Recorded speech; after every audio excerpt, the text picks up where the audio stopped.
Bueno, en este caso vamos a analizar, ¿sí?, el ejercicio en el cual tenemos, ¿sí?, un solenoide, ¿sí?, que tiene, ¿sí?, un determinado núcleo ferromagnético y queremos calcular, ¿sí?, cuál es la, ¿sí?, inductancia, ¿sí?, del solenoide. Bueno, para este caso, ¿sí?, ahí ya tengo dibujado el solenoide, ¿sí?, al cual, ¿sí?, yo le aplico, ¿sí?, una determinada, ¿sí?, corriente, o sea, abro y cierro, ¿sí?, la llave, ¿sí?, en determinado tiempo. Y lo que quiero encontrar, ¿sí?, cuánto vale, ¿sí?, el valor de la inductancia. Recuerden, ¿sí?, que para este caso, ¿sí?, por definición, sabíamos que la inductancia no es otra cosa que mu 0, ¿sí?, 4pi, ¿sí?, por 10 a la menos 7 Tesla por metro sobre ampere, por la cantidad de vueltas, ¿sí?, al cuadrado que tengo, por el área, ¿sí?, de la espira, dividido, ¿sí?, el largo, ¿sí?, de la espira.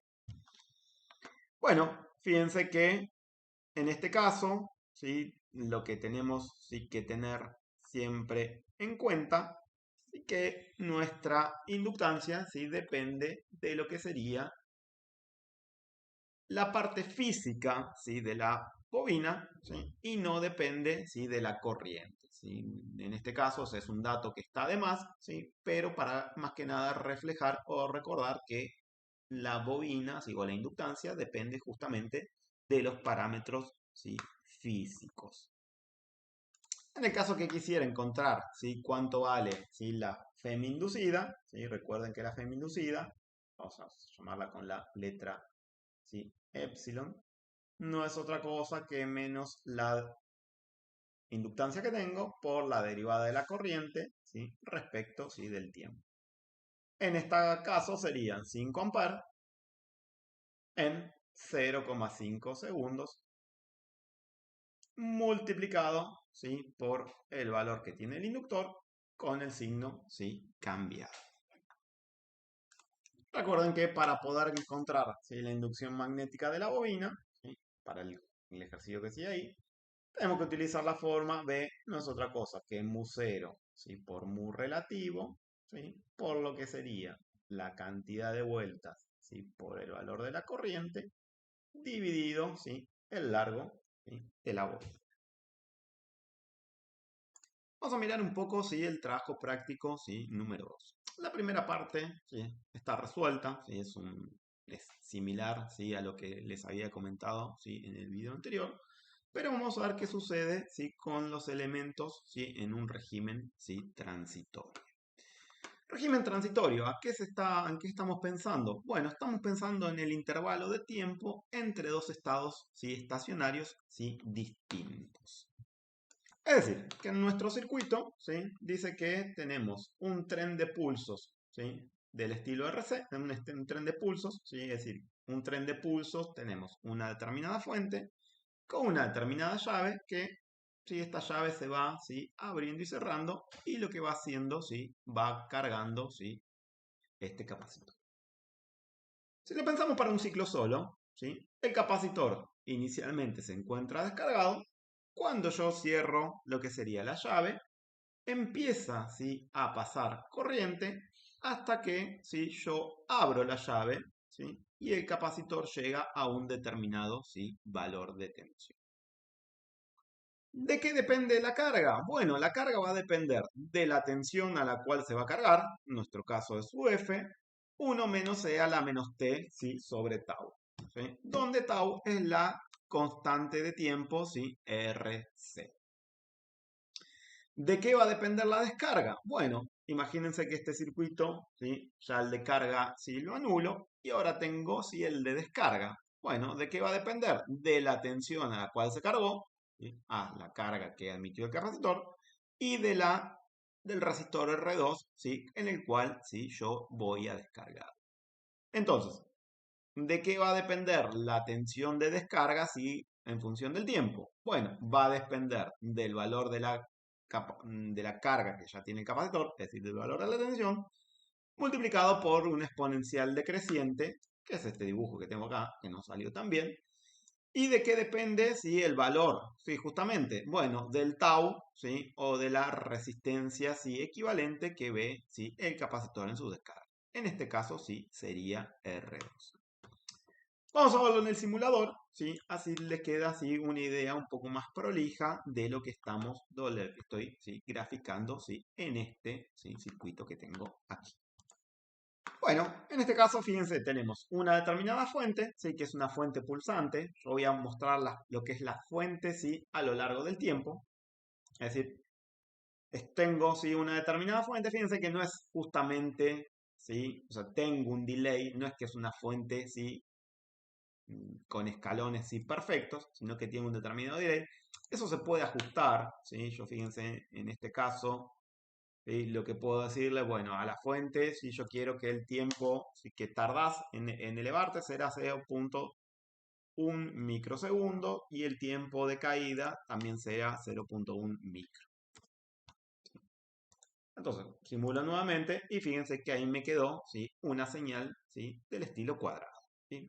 Para el caso yo voy a dejar una fuente ¿sí? un poquito más real si quieren. ¿sí? Vamos a poner acá que tarde 10 micro y el tiempo de caída también tarde 10 micro. No se va a percibir, pero más o menos sí tenemos ¿sí? una fuente. Luego lo que tengo sí es un resistor, ¿sí? El cual ¿sí? tiene un determinado valor y directamente ¿sí? un determinado capacitor. Entonces ya con eso ya puedo calcular cuánto vale la constante de tiempo tau, que en este caso ¿sí? va a ser 4K7 por un ¿sí? microsegundo. Es decir, va a ser 4,7 mil. Simulo nuevamente y ahora lo que voy a observar es la tensión en el capacitor. Fíjense que en este caso está haciendo ¿sí? una exponencial ¿sí? creciente y una exponencial decreciente para descargarse. Es decir, cuando la fuente está apagada, ¿sí? el capacitor se descarga ¿sí? a través de la resistencia. Si yo aumentara el valor de la resistencia, la constante de tiempo va a crecer. Es decir, vamos a llevarlo ¿sí? a una resistencia, a un resistor de 10K. Simulo nuevamente, ¿sí? Y fíjense que en este caso el capacitor ¿sí? no llega a cargarse ni tampoco llega a descargarse a cero. ¿sí? Es decir, como aumentó la constante de tiempo, fíjense que la constante de tiempo en este valor ¿sí? vale 10 milisegundos. Pero yo estoy cortando la fuente ¿sí? en más o menos, ¿sí? la fuente la estoy cortando en aproximadamente ¿sí? lo que serían ¿sí? 9 ¿sí? milisegundos. Entonces nuestro ¿sí? circuito ¿sí? no llega ¿sí? a cargarse. Es decir, yo arranco de menos 10 volt ¿sí? y no lo llego a cargar. Si la fuente la arrancara de 0 volt, sucedería algo similar. ¿sí? Bueno, en este caso estamos arrancando en 0. Fíjense que la gráfica ¿sí? es exactamente igual. Ahora, si yo pongo un resistor más chico, ¿sí? claramente, vamos a suponer que tenemos uno de 100 ohm, y simulo nuevamente, fíjense que en ese caso se carga muy rápido, mantiene su tensión y también se descarga así muy rápido. ¿Por qué? Bueno, porque esta constante de tiempo vale 100 ¿sí? microsegundos, ¿sí? Y el tiempo o el periodo de la señal ¿sí? está en el orden de los ¿sí? 9 milisegundos. Entonces, claramente, el capacitor llega a cargarse ¿sí? y descargarse. ¿Qué pasa del punto de vista de la corriente? Bueno, ahora yo lo que voy a graficar, ¿sí? Va a ser la corriente, ¿sí? Permítanme hacer una modificación, así queda, ¿sí? Bien. Voy a graficar la corriente, ¿sí? Por R1.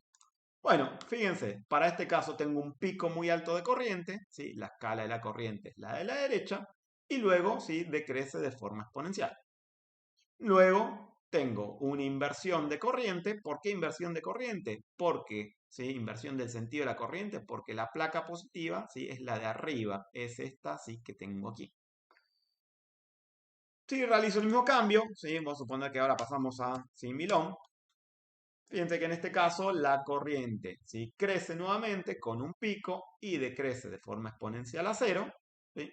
Lo mismo ¿sí? para la descarga. Crece con un pico muy alto ¿sí? y se descarga ¿sí? hacia 0. Si vamos al valor inicial, 4.7K, estábamos ¿sí? en esta condición. ¿sí?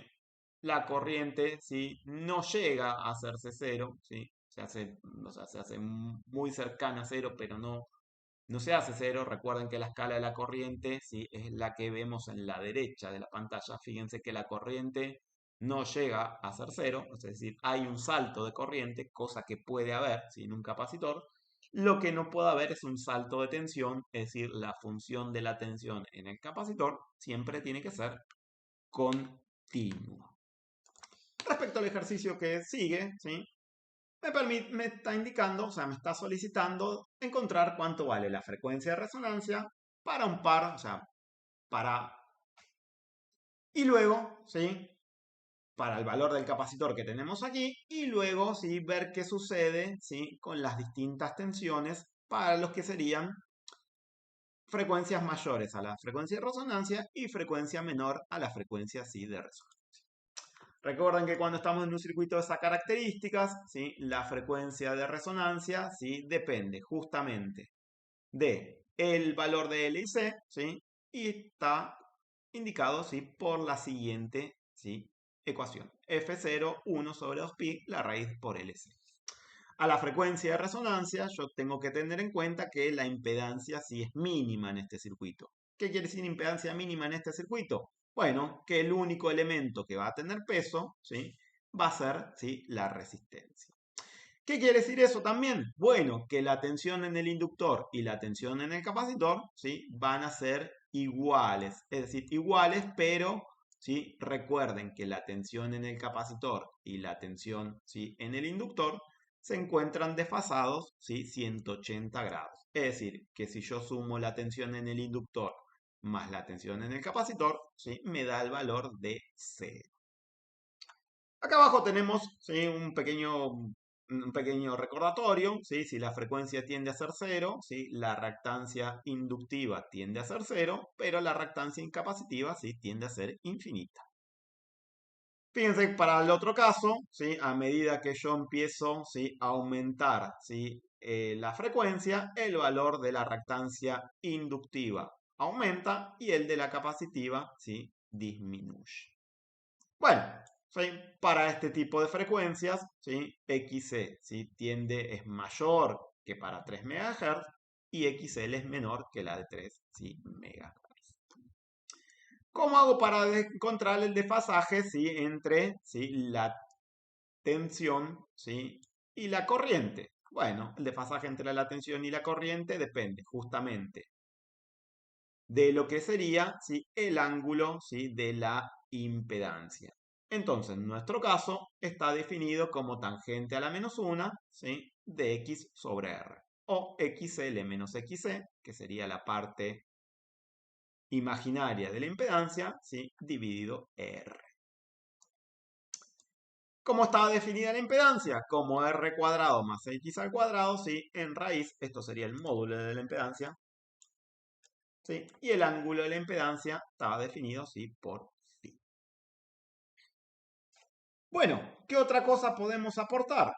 Bueno, tengamos presente, ¿sí?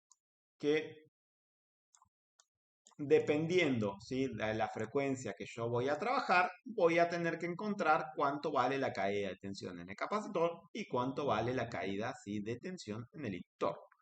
Bueno, eso directamente, ¿sí? Recuerden que la caída de tensión en el inductor no es otra cosa que I por JXL. Y recuerden que la tensión en el capacitor es menos J por I por XC. ¿Sí?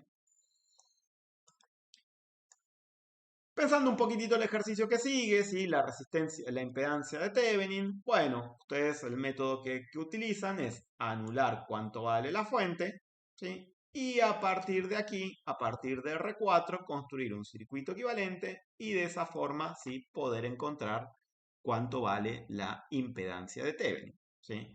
Es decir, en nuestro caso, ¿sí? Si anulamos la fuente, ¿sí? De tensión, tendríamos que R1 y R2 se encuentran en paralelo. ¿Por qué? Bueno, porque, ¿sí? El puntito, ¿sí? Que tengo aquí, este nodo, ¿sí? Es común para la resistencia R1 y común para la resistencia, ¿sí? R. Sí, fíjense que sí, marco acá, ¿sí? El nodo con, ¿sí? Color rojo, esta pata, ¿sí? Es común para R1, ¿sí? Y para R2. Y esta pata que tengo acá, ¿sí? También es común para R1 y R2. Es decir, están en paralelo. Entonces, tomo una primera R equivalente, R1 paralelo con R2. Y luego, fíjense que me encuentro con R3 en serie, ¿sí? R3 en serie, ¿sí? más R1, ¿sí? Y R2 en paralelo, ¿sí? Lo puse acá como RA, ¿sí?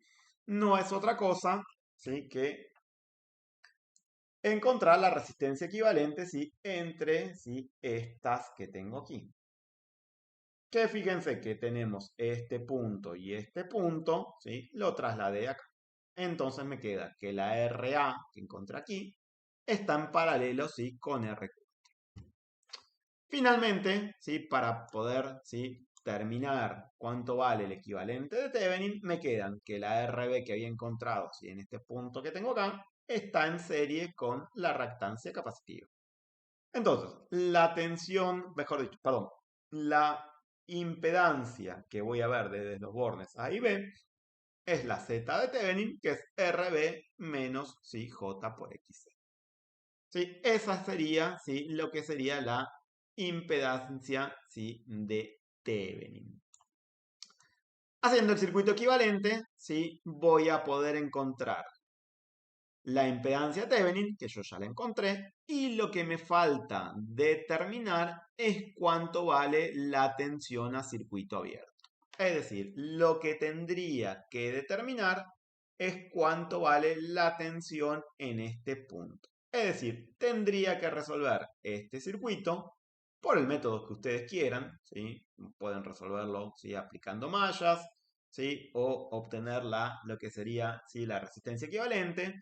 Lo que hay que tener en cuenta es que en este capacitor, ¿sí? Que tengo aquí, no hay caída de tensión. ¿Por qué no hay caída de tensión? Bueno, porque no hay pase de carga si entre A y B. Lo que me queda, ¿sí? Lo que se me simplifica un poco el circuito. ¿Por qué? Porque si en este capacitor no hay caída de tensión, porque no hay carga, ¿sí? Lo que tengo es R3 y R4 las tengo en serie, ¿sí? En paralelo con lo que sería R2 y ahí ya me puedo construir, ¿sí? Un circuito equivalente para poder, ¿sí? Resolver. Finalmente, ¿sí? Cuando llego a lo que sería el circuito equivalente de R de Thevenin, me tiene que quedar algo de este estilo. La tensión a circuito abierto, ¿sí? Lo que sería la tensión de Thevenin, una determinada impedancia, que es la Z de Thevenin que yo encontré en este caso, y acá finalmente podría utilizar, ¿sí? Una resistencia, ¿sí? De carga.